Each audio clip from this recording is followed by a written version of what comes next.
Aditya, delegation क्यों जा रहा है, इसको लेकर के भी लोगों के जहन में अलग अलग तरीके की जो बातें हैं वो आई।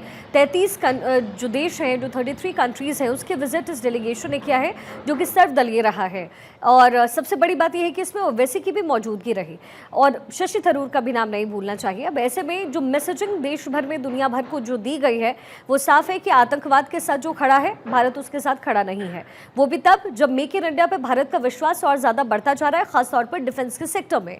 तो इस मैसेजिंग का कितना असर हो पाएगा, और ख़ास तौर पर वो देश जो पाकिस्तान का साथ देते रहे, जैसे कि तुर्की और चाइना।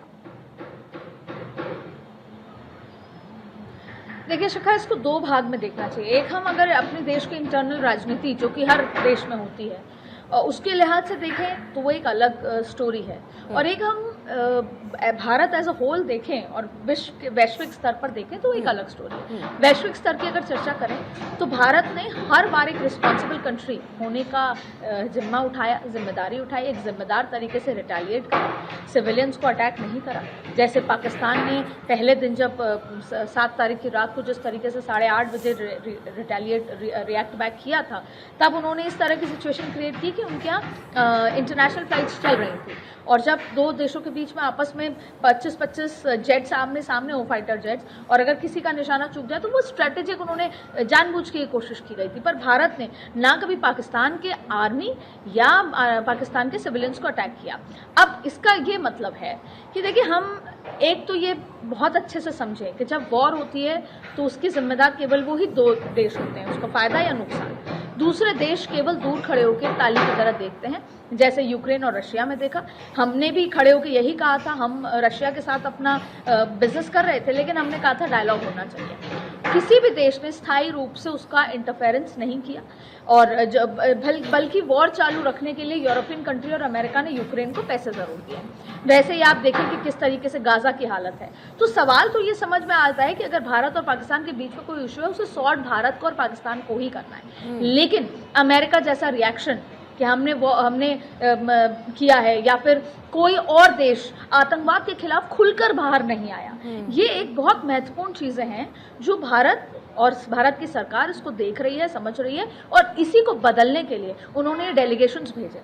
डेलीगेशंस भले ये लगते हैं कि हम उनको वो समझा रहे हैं, सही बात है, लेकिन हमारा बड़ा सवाल ये भी है कि आगे कभी ऐसी स्थिति होती है तो वो जो देश आज चुप खड़े रहे, साइलेंट तमाशा देखते रहे, वो अगली बार ये रिएक्ट करें कि आतंकवाद के खिलाफ इस लड़ाई में हम भी साथ हैं। तो वैश्विक स्तर पे भारत ये मैसेज देने की कोशिश कर रहा है, आज हम हैं, कल आप होगे, और आपको ये समझने की जरूरत है कि इससे क्या कुछ होता है। अगर आज आप नहीं बोलोगे तो एक समय ऐसा आएगा कि आपके घर में घुसकर ये आतंकवाद होगा। दूसरी बड़ी बात है, अगर हम इंटरनल पॉलिटिक्स की बात करें तो इंटरनल पॉलिटिक्स में भी देखिए 140 करोड़ लोगों को सेटिस्फैक्शन होना चाहिए कि इस सरकार ने कुछ किया है। सबसे पहले तो आप देखिए कि जब 7 तारीख की रात को जब हमने आतंकवादी जगहों को निस्ते नाबूद किया, तो जाहिर तौर पर 140 लोगों का जो गुस्सा था वो शांत हुआ। फिर उसके बाद जब पाकिस्तान आर्मी ने उस लड़ाई को अपना बना लिया, उसके बाद हमने रिटेलिएट किया, तो देश को समझ में आया कि भारत सशक्त है। भारत ने जो मेक इन इंडिया के जो ये हथियार बनाए थे वो सशक्त हैं।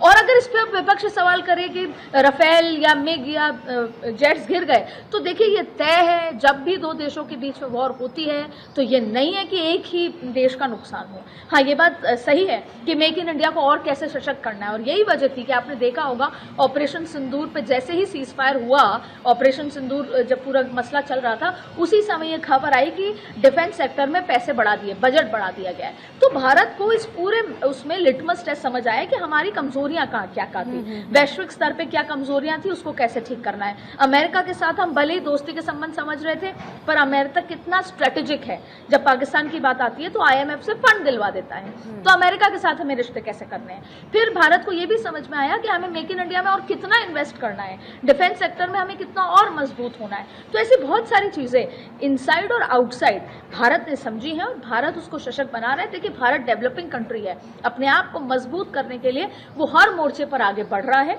और इसी के चलते भारत सरकार कई मोर्चों पर काम कर रही है। और बात इंटरनल पॉलिटिक्स की है तो चुनाव नजदीक है, तो जाहिर तौर पे बीजेपी भी ऑपरेशन सिंदूर की बात करेगी, बीजेपी भी उसको भुनाएगी, बीजेपी उसका फुल यूटिलाइज करेगी। सरकारी कार्यक्रमों में तिरंगे झंडे नजर आ ही रहे हैं, तो बीजेपी उस सेंटिमेंट को भुनाएगी। 2019 में 303 पार किया था बीजेपी ने सेंटिमेंट से।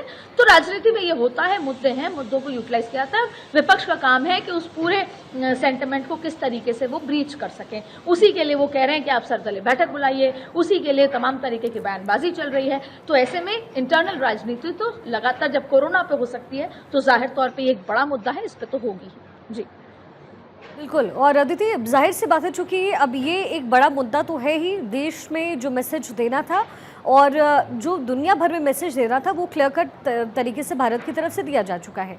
लेकिन ये जो पूरा मामला है ऑपरेशन सिंदूर से जुड़ा हुआ, जो डेलीगेशन की जाने से जुड़ा हुआ, इसका इंटरनली आपने जिक्र भी किया कि पॉलिटिक्स में क्या कुछ संभावनाएं हैं, लेकिन ऑपरेशन सिंदूर वोट बैंक की राजनीति में कितना अहम रोल निभाने वाला है? जैसा मैंने अभी आपसे कहा कि हालांकि ऑपरेशन सिंदूर को बिल्कुल वोट बैंक की तरह नहीं देखना चाहिए किसी भी राजनीतिक दल को भी और किसी भी देश के वोटर को, क्योंकि इस ऑपरेशन सिंदूर को करने की वजह से देखिए आप लगभग महीना भर ना सिर्फ भारत सरकार का बल्कि लोगों का, बॉर्डर पे रह रहे लोगों के जीवन जो 7 बजे बंद हो जाता था, उनका ब्लैकआउट हो जाता था, एक आम जो रोजमर्रा के जीवन को अफेक्ट कितना किया। इसके अलावा देखिए नुकसान हुआ, पुंछ में एक बहुत बड़ा नुकसान हुआ।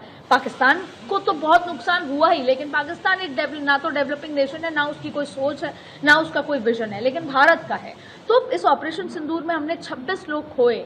वो सिर्फ 26 लोग नहीं है, वो पूरे देश में अलग अलग राज्यों में रह रहे लोगों की पूरी फैमिलीज हैं जो पूरी टूट चुकी हैं। तो बहुत नुकसान होता है, लेकिन अब इसका राजनीतिक फायदे के लिहाज से समझें, क्योंकि हर एक मसले का राजनीतिकरण होता है, ना सिर्फ भारत में, पूरे विश्व में अलग अलग स्तर पे।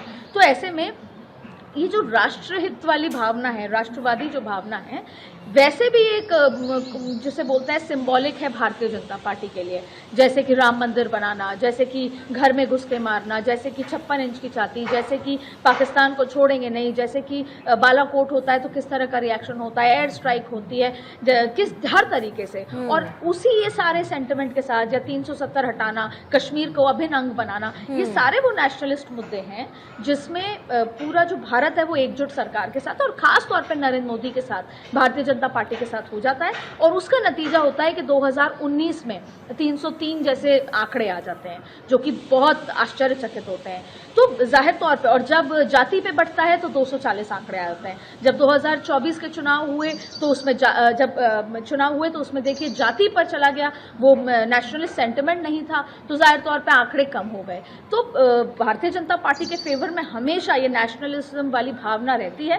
तो ऐसे में अगर अब आगे चुनाव होते हैं और बात ऑपरेशन सिंदूर की होती है तो उसका सीधा सीधा फायदा भारतीय जनता पार्टी को होता नजर आएगा। क्योंकि मैं जहां जहां प्रधानमंत्री ऑपरेशन सिंदूर के बाद गए, बीकानेर का जिक्र कर लें, अलग अलग जगहों का, मैं वहां पर खुद प्रत्यक्ष रूप से मौजूद थी और मैंने वहां पर लोगों के अंदर उस राष्ट्रहित वाली भावना का उबाल प्रधानमंत्री के सामने देखा था।